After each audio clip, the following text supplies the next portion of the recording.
kan PT naon nih teh? Ibis PT Ibis Fantasi Puncak. Kemudian mereka berhenti kegiatannya karena kegiatan di sini ditutup, dan selanjutnya akan dilakukan pembongkaran. Ada yang dibongkar yang melanggar ketentuan karena belum ber-IMB, nanti ada yang dibongkar setelah ada putusan dari Kementerian Lingkungan Hidup.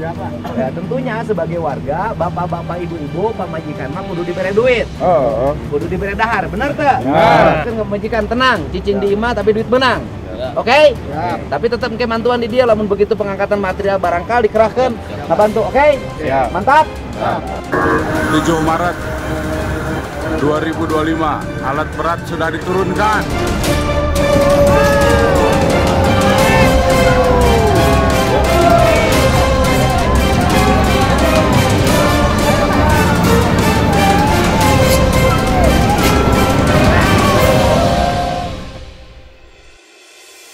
Bagi masyarakat Sunda, gunung adalah sumber atau setidaknya yang menginspirasi masyarakat Sunda tentang pengetahuan, kearifan, kebaikan, dan keindahan.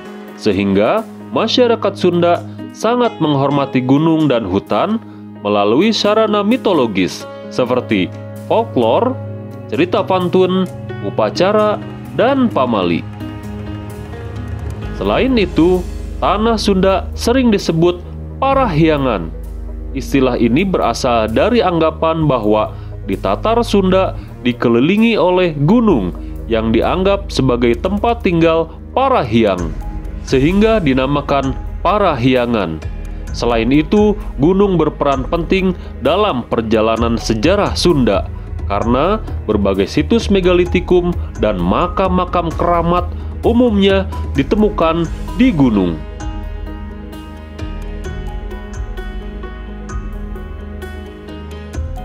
Baik sahabat Lemirah, mari kita menuju ke sebuah gunung di kawasan Puncak yang baru-baru ini mencuri banyak perhatian.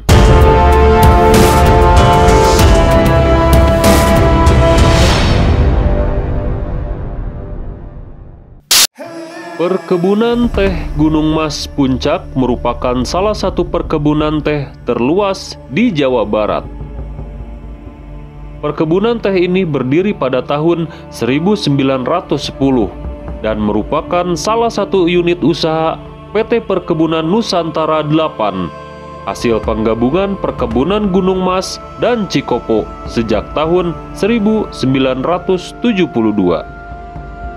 Pada tahun 1910, Perkebunan Gunung Mas dibuka maskapai Perancis dengan nama Gunung Mas Franchise Nederlandis de Cultuur et de Commerce.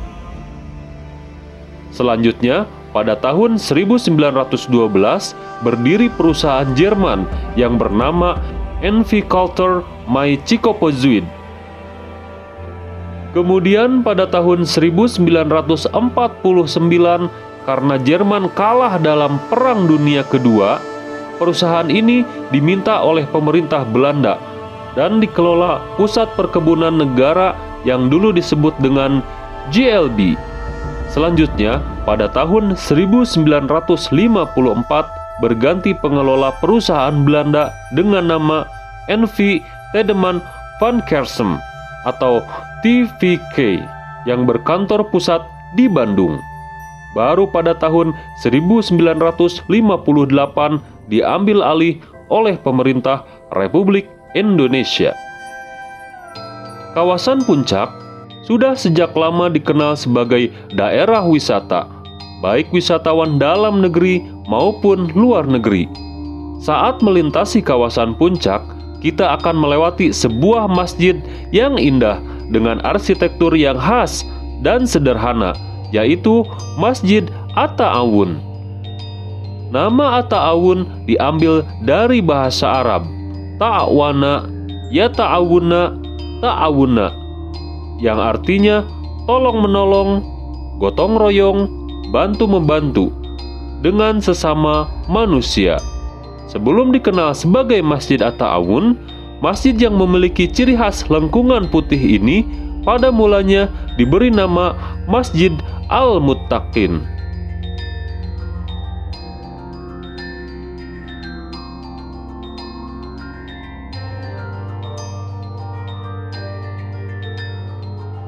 Saat sahabat Lemirah berada di sekitar Masjid At-Ta'awun dan terus menyusuri jalan ke dalam, sahabat Lemirah akan menemukan monumen untuk mengenang kecelakaan 51 tahun yang lalu.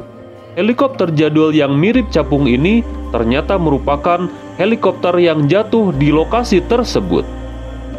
Monumen ini bernama Monumen Helikopter R.E. Marta Dinata. Monumen Helikopter R.E. Marta Dinata di kawasan wisata Puncak Bogor menjadi simbol penghormatan terhadap Laksamana TNI R.E. Marta Dinata yang gugur bersama pilot dan 3 tamu asal Pakistan pada 6 Oktober 1966 pada pukul 16.10 waktu Indonesia bagian Barat. Monumen yang terletak sangat dekat dengan Masjid At-Ta'awun ini menyimpan sebuah sejarah panjang yang mencakup kecelakaan dan peringatan akan gugurnya salah seorang perwira terbaik TNI Angkatan Laut Republik Indonesia.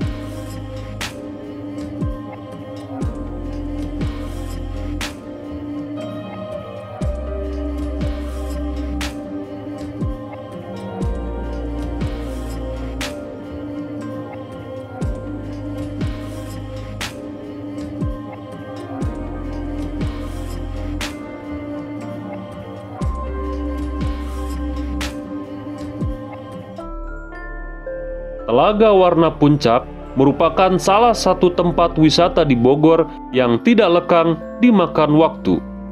Meskipun lokasi ini sudah cukup lama, masih banyak pengunjung yang datang ke tempat ini. Tak hanya menyediakan hamparan hijau yang asri, Telaga Warna Puncak juga dilengkapi dengan air yang bisa berubah warna di saat-saat tertentu. Hal inilah yang membuat daerah ini disebut Telaga Warna.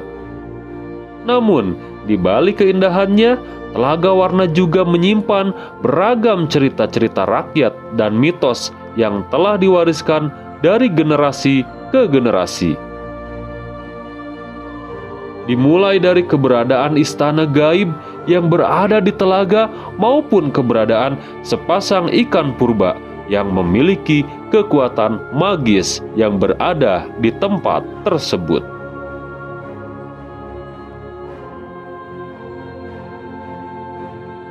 Baik sahabat Lemirah, demikian untuk pertemuan kita kali ini. Sebelum video ini berakhir, izinkan kami tutup dengan sebuah pepatah Sunda.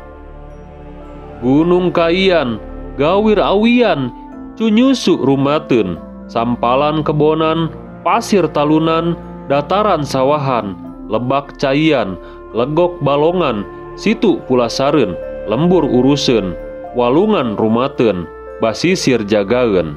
Jangan sampai kelak kita dan anak cucu kita menyaksikan kejadian leuweung ruksak cai beak antukna manusa balangsak.